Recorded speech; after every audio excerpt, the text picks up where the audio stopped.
Chers amis de la bibliothèque du conte, je suis Afissata Koulibaly, comédienne, conteuse et membre du collectif des artistes paroliers, le CAP. Aujourd'hui, je vais vous lire une histoire. Une histoire tirée du recueil de contes Vérité et mensonges de Nongro Wedraogo. Dans le village de Makuyadougou, vivait un roi dont le pouvoir était grand jusqu'à l'impossible. Le roi respectait les coutumes et obligeait tout le monde à faire autant. Les enfants, les jeunes étaient tout le temps à ses côtés pour apprendre.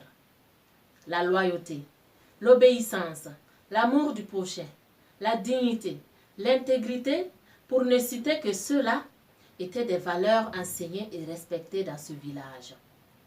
Les règles étaient strictement respectées. Personne n'osait enfreindre aux règles et aux lois de la société. Tout acte d'incivisme était copieusement sanctionné. La vie semblait être merveilleuse à Makuyadougou. Mais cette situation ne plaisait pas à tout le monde. Par exemple, les jeunes, qui voyaient souvent leur liberté confisquée. Ils voulaient être libres, libres de leurs actes, libres de leurs mouvements, libres même de leur comportement. Le jeune fils du roi, fatigué lui aussi de vivre dans la maison paternelle, réunit les jeunes de son âge et dit: « Nous autres les jeunes, allons bâtir une case à côté de celle de mon père. Les discours des vieillards ne nous casseront plus la tête. Nous serons libres et je serai votre chef. » Aussitôt dit, aussitôt fait.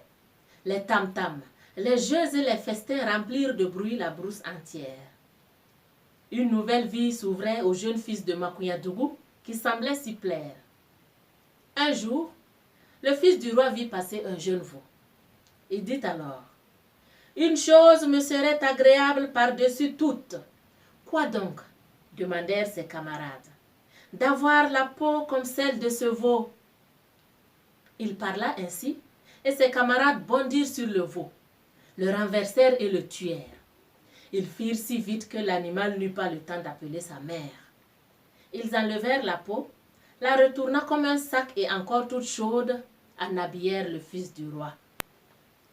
Et celui-ci, si fier, allait encore en disant: « Personne n'est plus beau que moi. Personne n'a la peau si luisante ni si douce. Le soleil ne peut rien sur mon corps et je ne crains pas la pluie. » Son plaisir fut très grand tant que la peau était encore fraîche. Mais le second jour, le soleil la séchait. Et le troisième jour, le soleil la séchait encore au point que le fils du roi ne pouvait se remuer ni respirer. Il se mit alors à pleurer et à crier.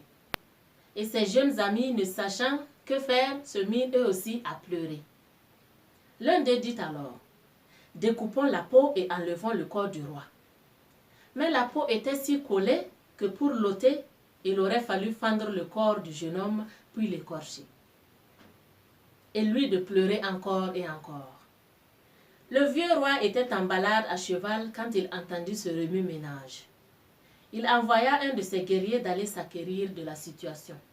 Le fils du roi se lamentait. « Allez-y chercher mon père. Dites-lui que je vais mourir. Allez-y chercher mon père. Dites-lui que je vais mourir.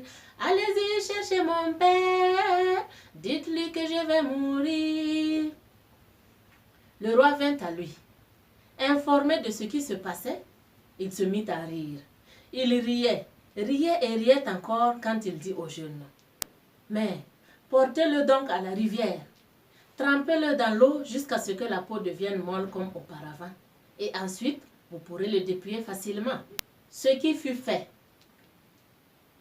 Ainsi, le fils du roi et ses camarades décidèrent de revenir vivre au village. Depuis ce jour à Makuyadougou, les jeunes ont compris qu'il ne faut jamais abandonner les vieilles personnes et que, quelle que soit la situation, on peut toujours cohabiter. Ainsi prend fin cette merveilleuse histoire. Je vous donne rendez-vous un autre jour pour une nouvelle histoire. Merci, prenez bien soin de vous.